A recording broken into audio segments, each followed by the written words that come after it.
Dave Barkos. Today we're here for Startup Conversations in the Couve. This has been about 5 events that we've done over the past couple of months. It's been amazing, getting a ton of recognition and attention. We have great speakers come in.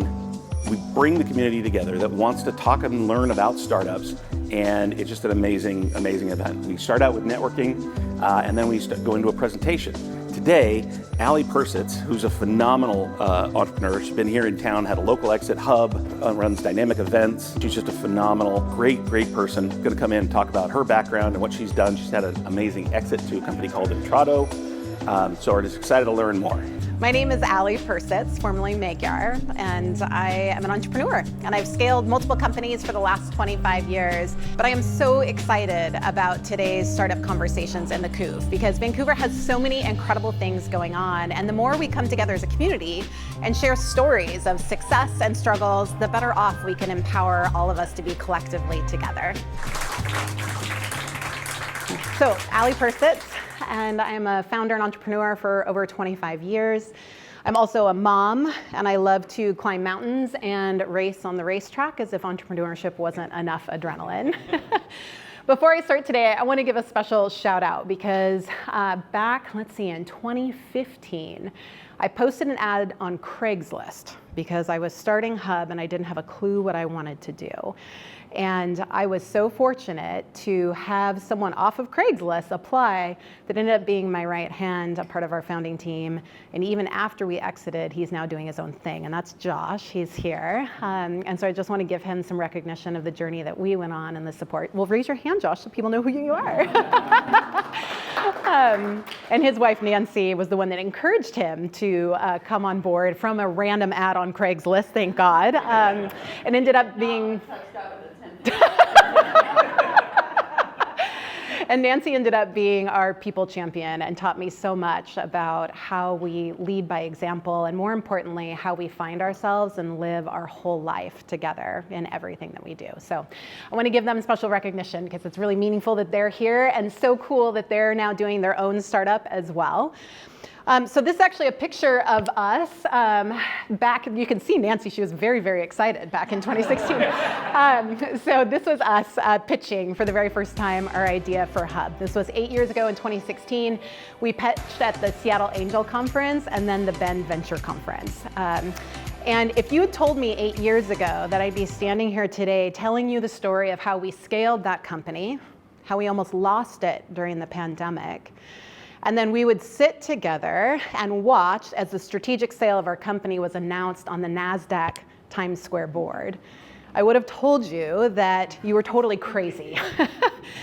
But as entrepreneurs, I feel like we're all a little bit crazy. And the one thing that I know is that when I started my first company, my plan and my reality, completely different.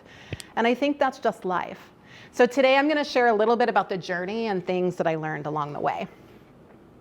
So I believe something magical happens at the intersection of passion and skill and opportunity. So when I was 18, I was working at Old Navy during the day, stocking denim jeans, and at night I was street racing. And I started my very first company. I took my entire life savings of $1,000 and I rented the Clark County Fairgrounds just north of here, and I threw my very first car show. And that car show was so successful that I ended up with $45,000 in my pocket at 18 and decided to reinvest. I was an entrepreneur. And so I reinvested that money, turned 1 show to 2 to 4 to 6 to 10 across the country over 6 years. And as a part of that, the market disappeared. Car culture wasn't as hot. It was hard to attract people to come to this event. And even with all of the perseverance that I had, I ended up $100,000 in debt, personal debt, and thought my career was completely over. So when Dave asked me today to talk about my journey over 25 years, he told me I had 8 minutes. So it's a very condensed version of my story that I'm going through right now. But this is where grit comes in. This is where every entrepreneur has to have grit. That ability to pick yourself back up after failure, to be willing to try again and not make the same mistakes, but to really make sure that you're still willing to take risk. And I don't know about you, but when I fail, it's really hard for me to believe in myself. And that's where community comes in. This is when we have to reach out to our community and ask for support. And so that's what I did. I said, okay, I just failed big. Can you introduce me to any company that you think could use my skill set? And so I got introduced to a company called Dynamic Events, which is a corporate meeting planning company based out of Seattle, Washington. And I joined that company at an entry-level position. And they had 17 employees. Microsoft was their main customer. And this phrase, dreams don't work unless you do, has rang true my entire life. So I put myself to work. I volunteered to clean the warehouse, to stock the name badges, to figure out every single process from the ground up. I took on sales and marketing. And within 9 months, I was running the business. So, as any go-getter would do, I went and asked for a raise, and I was told no. And it ran through my head that the owner really wasn't passionate about the business. So as an entrepreneur, it made sense I was just going to buy her company. And I say that with a lot of ease now, but back then that decision was filled with a ton of self-doubt. I'd already failed at one company. How did I know I wasn't going to fail again? I also was $100,000 in debt with credit cards and lines of credit. Was it the right fiscal decision? And I had to ask myself, if not now, then when? Because taking that leap is often the scariest thing that we can do and the most rewarding. And so as a part of that, I went and I negotiated with her to pay her out over the next 2 years. I let her keep her minivan and her digital camera. And I was going to pay her out of the profits. And then I had to convince Microsoft at the age of 24 that I was qualified to continue to keep these contracts and run their global events. Fired everyone and started over completely from scratch. And I got to work at building that company from $500,000 in revenue to over $8 million in revenue. And as a part of that, we were running and managing some of the world's largest technology events. And so I'll age myself a little bit because back then, fax machines were my tech. So here I am managing these events with thousands of speakers and sponsors and attendees, and we're doing everything with email, FTP sites, and mail. And I realized that there had to be an opportunity. And so this is where I had to muscle up that grit, because everyone told me that I was absolutely crazy, because I was going from running a services company and there was no way that I had the qualifications to start and run a SaaS company. So as a part of that, what I did is I reached out to my community. And so we founded Hubb. Now Hubb was all about the meetings and events industry. This is an actual slide from my original pitch deck. Josh will remember this because he helped me put it together. Hubb was the single source of truth for all of the speakers and sessions and sponsors. So it was basically the main hub of all of your event content. Now, what we did initially when we founded this is I bootstrapped the company. I took all of the profits from Dynamic Events and I dumped it into building our MVP because I knew there was a market opportunity. But we got to the point where we had Tableau, Microsoft, Intel, big corporate customers, and we knew that we needed to go raise money. But I didn't even have a clue what that meant. And so back to my community I went. And what I did is I went to 5 people and I said, hey, here's what I'm doing. This is what I'm about. Can you introduce me to 5 people that you think I should talk to? And now I didn't ask them, do you have 5 investors that will write me a check? I said, do you have 5 people that I could talk to, that I could learn from? And so I talked to those 5 people and I would ask them questions. I would ask them the things that I didn't want to hear. Where did I lose you in this presentation? Where did you decide that this wasn't where you wanted to invest? What didn't resonate? Were the slides confusing? And then to those 5 people, I would ask to meet with 5 people, and those 5 people, 5, and those 5, 5, and those 5, 5. And you can imagine what the power of 5 times 5 times 5 times 5 times 5 is. And that led us to raise over $3.5 million when I didn't even know what a cap table was. I didn't even know what an angel investor was. And eventually we went on to raise over $10 million to help scale our company. Product market fit, for those of you that have found this, it feels so good. When your product being used every day, your customers are raving, it's important to their business. And so I was so proud of our team at Hubb because we were consistently doubling the size of the business, and we had some of the world's best technology companies across the world using our products. As a part of that success, we ended up growing in sales and growing in sales. And one of the biggest cardinal sins that you can create as a company is trying to be all things to all people. So even though we'd raised a bunch of money, we were trying to serve so many different personas that no matter how hard we worked, we actually found that we weren't making an impact or a difference at all. And we were running out of cash. And that sucks. Because when you're running out of cash, no one wants to fund you.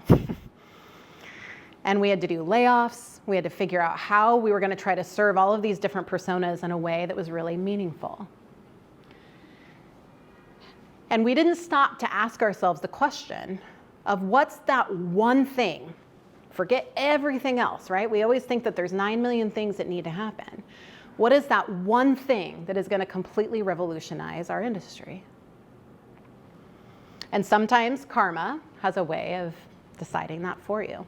So while we were freaking out trying to figure out how to support all these different personas, a worldwide pandemic hit.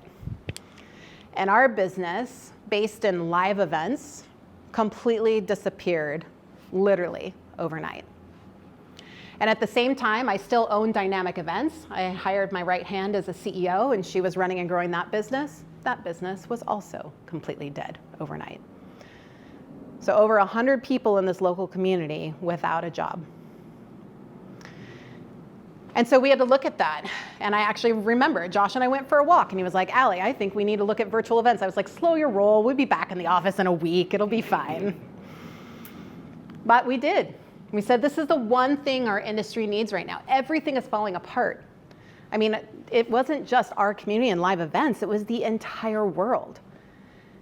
And COVID demolished so much that we had to look at change as an opportunity and not as a challenge. And we realized that we had a really small window to be able to make a difference. And so we went out worldwide and announced that within 30 days, we were going to host an event for meeting planners to teach them what the future of events had the capability to be. So we announced Untethered. And the team quickly got to work at building a virtual event platform because that's what our world needed.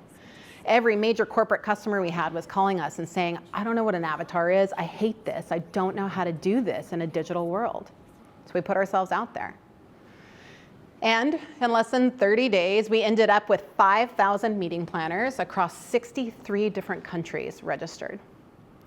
And we released our product the night before the event. And so that morning, all of our masks on, we were in our office, sort of all freaking out. And we saw people, and thousands of people started to come into our digital environment, and we were feeling really good. The keynote's about to start. All of a sudden, I start seeing server 500 errors. And I have never hated that more in my life. No one could get into our keynote. On a worldwide stage, thousands of meeting planners, we're teaching them what the future of technology is. Sorry, you're screwed. And so our team quickly got to work, and within 10 minutes, they had fixed the issue, but it was really visible. But instead of sweeping it under the rug and just trying to ignore it, we stood up as a team, and we said, we failed. And guess what? I was the meeting planner for this event. This is exactly what I did. This is how I manage communications. This is what you need to do as a part of your role in the future. It's actually a really good thing we failed. And here's what we're going to do differently in the future to make sure that our product is stable. And every night, I wrote an executive level recap that I used to do for Microsoft executives when I was managing events, told them everything. What went on behind the scenes, what the responses were, what the people were saying that was incredibly negative. We chose to change our industry by leading through it. And I'm so proud of our team because we did remain laser focused on the one thing that mattered. And within months, Forrester did a wave analysis of the virtual event products. And we ended up as a leader on that Forrester wave against multi-billion-dollar companies when we couldn't find our product market fit just months before. An incredible success story. And that led us to where COVID was completely inflating valuations, virtual events. I mean, I've never been in a situation where people would call my cell phone crying because they needed a platform for virtual events. And so we decided, this has been 400% growth over 9 months, crazy ride. People worked incredibly hard during that time. And we got insane valuations from VCs and private equities. You know, a lot of you probably heard of the company Hubb that had $100,000 in revenue in 2019 and ended up with an $8.5 billion valuation. Things were nuts. But COVID created a false market, and we could feel the tailwinds of that. And so we decided to sell to a strategic partner that could help us with our global presence and really tackle the market. And so that led to the sale of Hubb to Intrado, which is one of the world's largest digital communications companies, based out of New York, 17 offices across the world, 2,500 employees. 8 years later, I stand here asking you, if not now, then when? Your plan for your startup, for your life, definitely is not going to be your reality. But if you really focus on that intersection of passion and skill and opportunity, you've got that grit to keep going when everything is against you, and you use your community, you're willing to do the work and focus on the one thing, and you look at change as your opportunity, you're going to be able to chart your own course to success. And so this is one of my favorite quotes. I share this a lot with college students, but success is not final. It doesn't stick around forever. Failure is not fatal. And what really matters is that you have the courage to pick yourself up and be willing to try again. And that's the definition of being an entrepreneur. I thought Allie was really inspiring. She is not only an incredible speaker, but just has incredible experience throughout her life of running startups, and she was so authentic talking about her successes and her failures and just the challenges of running a business through COVID. It was just really inspiring, especially as a woman who has worked in the startup and tech world, to hear about a successful woman who's raised money in the Pacific Northwest. It was just really, really valuable, and I got a lot out of it. I thought the presentation was absolutely amazing. I think Allie shows the perseverance and the mindset that it takes to actually have the entrepreneur lifestyle, and I thought it was so inspirational. And I thought it was also really great hearing her kind of talk about how this failure happened, and then she had to take a time and recess and go, do I still want to move forward? And then moving forward accordingly. And I think that's just so insightful to hear that she did have those struggles.